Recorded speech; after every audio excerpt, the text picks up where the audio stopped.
In this video, we are going to talk very much about posture, and we're going to talk about the importance of being tall in the golf swing.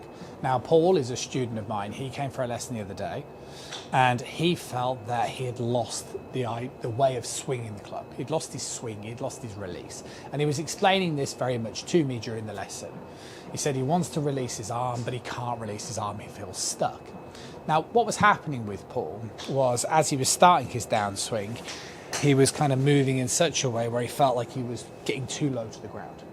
And getting too low to the ground like this basically meant him feel like he couldn't straighten this arm, and it felt like he had to stay too bent, and he was getting really, really stuck.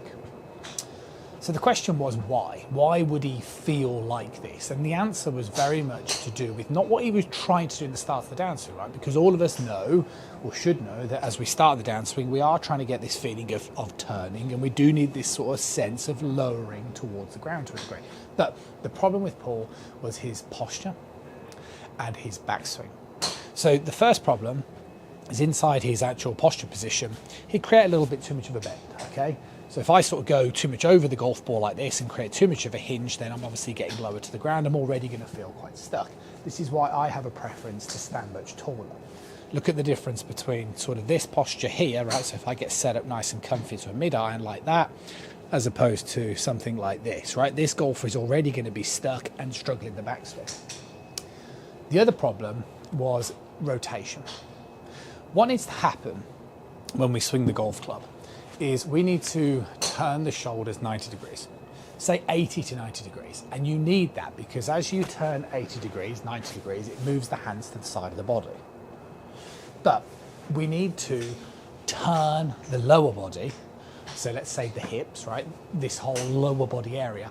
This lower body needs to turn the necessary amount to help you to turn to 90 degrees. Now, for most golfers, unless you've got a fusion of the spine, this area only needs to turn 40, 45 degrees. Now, the problem with Paul is this bit was untidy. He was sort of moving everything together. This leg was straightening, so the whole hip area was turning closer to 60 degrees. Now, if I show you what that looks like as I hold the club here, okay? If I go into this similar posture, very downward, and then I sort of straighten this leg, and as I turn, there's a lot of movement. So the problem is, from this type of backswing position, as I start the downswing and pull it back, I'm going to get really stuck and really steep. So what we worked on during the lesson, and the thing that I'd advise you guys to work on, is two things.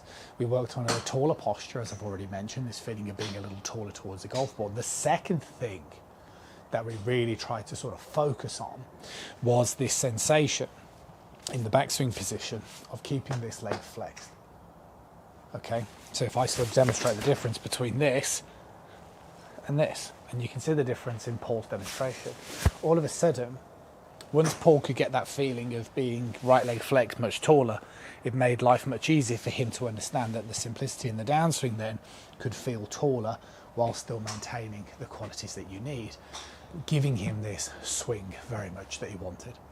So how you set up to the golf ball and how you rotate in the backswing position is really, really key to understanding how to move in the downswing. Now remember, if you need any help with your game, head over to the website russellheritagegolf.com. We can start working together as of today. Hopefully this video has helped. It certainly helped Paul the lesson. I'll see you soon.